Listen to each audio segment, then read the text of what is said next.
it's Verity here and welcome to my channel. Today I have another card as part of my design team work for Bumbleberry Papercrafts, UK online craft store that supplies a wide supply of American craft products.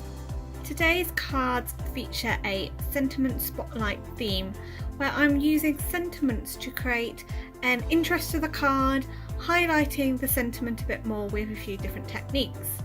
I've used a variety of different colours, I've used a sort of tone on tone effect and also a shadow effect.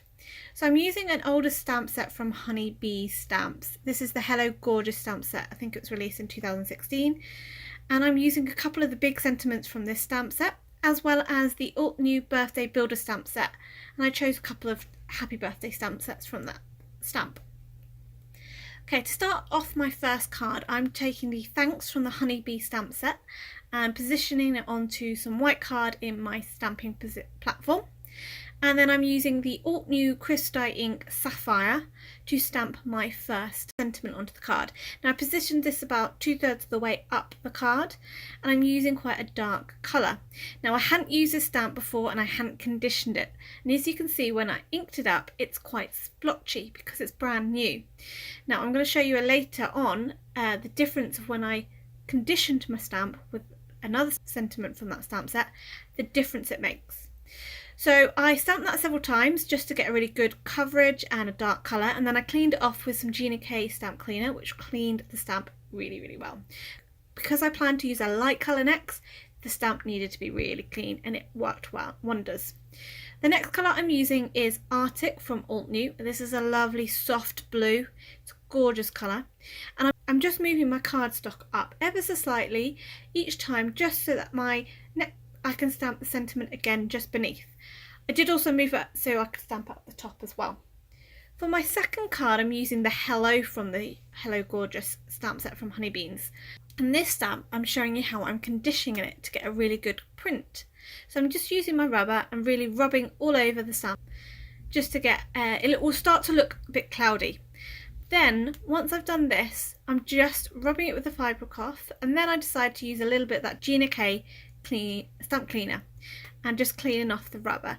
And this has helped condition the stamp to remove all the residue that's built up during the manufacturing process that it might slightly impair the stamp until it's become seasoned. Now I'm just using the Ruby Red from Alt New. This is a lovely red and it just stamps really well. Now I've got a couple of splotches because I didn't really press it down very well. That's not because I didn't condition it. You can see this has stamped so much better the first time compared to when I stamped the Thanks in the blue. Second time, that's all I needed to do it 2 times and I got it perfect. Whereas the Thanks, I think I stamped it 4 times in the blue to get a good coverage until I was happy with it. So now I'm going to show you a slightly different way of highlighting the sentiment. I'm going to create a faux shadow to make it look like the sentiment spotlight is sort of a bit 3D and appearing off the card. So I'm just positioning my stamp over the sentiment and offsetting it slightly down to the bottom right. And then I'm using a light grey. This is the Evening Grey from Alt New in their warm grey ink set. And I'm just stamping this over the top. As this is a light colour, it won't impair the original colour too much, but I do go back over and stamp the red back just to give it its vibrancy. So you could stamp the shadow first and then stamp your full sentiment over the top, or the other way around. It works either way. So as you can see, I've got a lovely shadow to this now. And I did 2 layers of the Evening Grey ink to give this beautiful colour. So I'm cleaning off my stamp, and what I'm going to do is I'm going to reposition the stamp back over where I've stamped the red bit, so I can then stamp it once more in red just to bring back that vibrancy of the sentiment. And it's so easy to line up. Sorry, my head gets in the way a little bit just so I can make sure it's lined up perfectly, but it stamps so easily you haven't got to worry that you're going to misalign it in any way. And as you can see, when I stamp it, it brings back that vibrancy of the red, but you've still got that shadow underneath that you can see. And it gives a real great faux dimension to the sentiment without actually adding any bulk. So to finish this card off, I just took another stamp from the Hello Gorgeous Honeybee stamp set. It's like a floral wreath, and I'm just positioning this around the sentiment and using that evening grey, beautiful, lovely, warm, light grey ink to stamp it in. Again, I conditioned the stamp with the rubber, and I stamped it first time and it was perfect. Didn't need to stamp it up again. And then lastly, I just used another little stamp, an arrow from that stamp set, just to finish off that card. Now for my last card, I wanted to do a little bit of masking. I didn't have any masking tape or my post-it notes, so I'm just using some copy paper, adding some repositionable adhesive to it, and then placing it around my card.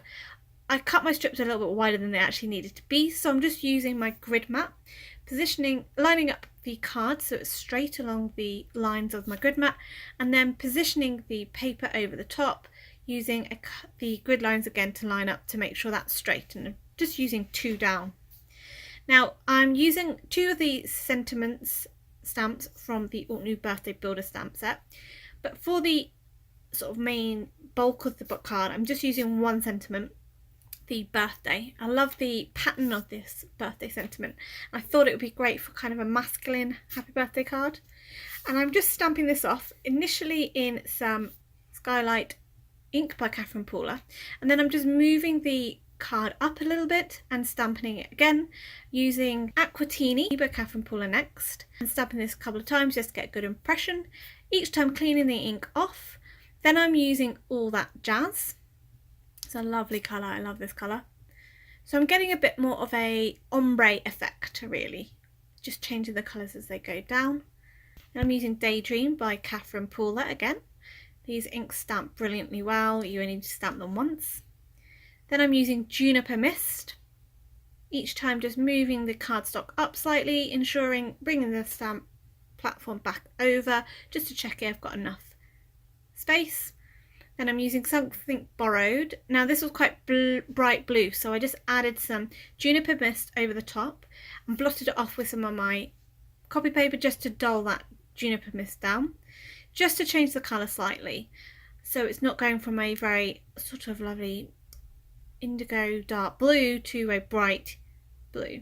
Second one, I'm then adding some of the Juniper Mist, but blotting some of it off with my microfiber cloth, just so I'm getting a lighter impression, and using this to start, and then I go back over with Something Borrowed just to brighten it up. And this is a great way to use your inks to get more colour from them. Then I'm using Something Borrowed on its own, and then the last one I'm finishing off with is Fiesta Blue. Now once I've removed the scraps of paper that were my mask, that acted as my mask, I just use a dark grey pencil and a T-ruler just to outline the blocked area. This just gives it a little bit more of a focal point, it finishes it off and tidies it up. So I trimmed that down and foam mounted it onto a UK A6 card, and I'm just using lots of scraps of foam because I've got so many scraps. I just need to use it all rather than taking a new piece of foam. Why not use some of it with some adhesive? For the sentiment on the last card, I just took the birthday sentiment I stamped throughout that card along with its matching happy, and I'm just using some Wow embossing ink just to stamp it, and then some white superfine embossing powder just to emboss it, and I'm using my heat gun to heat set that. To get a nice sentiment strip, I'm using the Honeybee Stamps Birthday Builder Honey Cuts dies. These have a variety of different widths, allowing you to easily just adhere them down with some washi tape, die cut them out, and you get a lovely straight strip. So if you stamped it slightly wonky on your card, you can alter it and get it straight again. I just trimmed off the edges with my guillotine, and then I'm foam mounting these onto the middle of the panel. I'm just positioning that birthday over another birthday so it doesn't distort the pattern too much, and using my T-ruler just to make sure they're straight. And I just love how that birthday pops out of the frame of the others. Now for the Hello card, I wanted a little bit more detail and I couldn't decide what colour Tonic Nouveau drops to use. In the end I went for silver. I thought this popped really well, but sometimes I find that you're unsure as to where you want to position it and does it look right. A great way to get around this is just to use a pencil, mark the positions and have a look at it. If it looks right, then you can just position your drops right over those pencil marks and cover them up and hide them up. But if it doesn't look right, you can easily just rub it out and try again. You haven't suddenly thought, oh, I've just ruined my card, the positions didn't look quite right. And for my last card, I just used a small sentiment from the Hello Gorgeous Honeybee stamp set. Lovely. I heat embossed that in white on some black cardstock and just foam mounted it on, and finished it off with a few white Tonic Nouveau drops. I hope these cards have shown you a few ways of highlighting your sentiments and using your sentiments as the focal point of your card. You can either create dimension by the faux shadow, or create an ombre effect, or highlight a sentiment in a particular colour. You will find in the description box below a list of links to some of the supplies used in these cards today that you can purchase at bumbleberries.co.uk.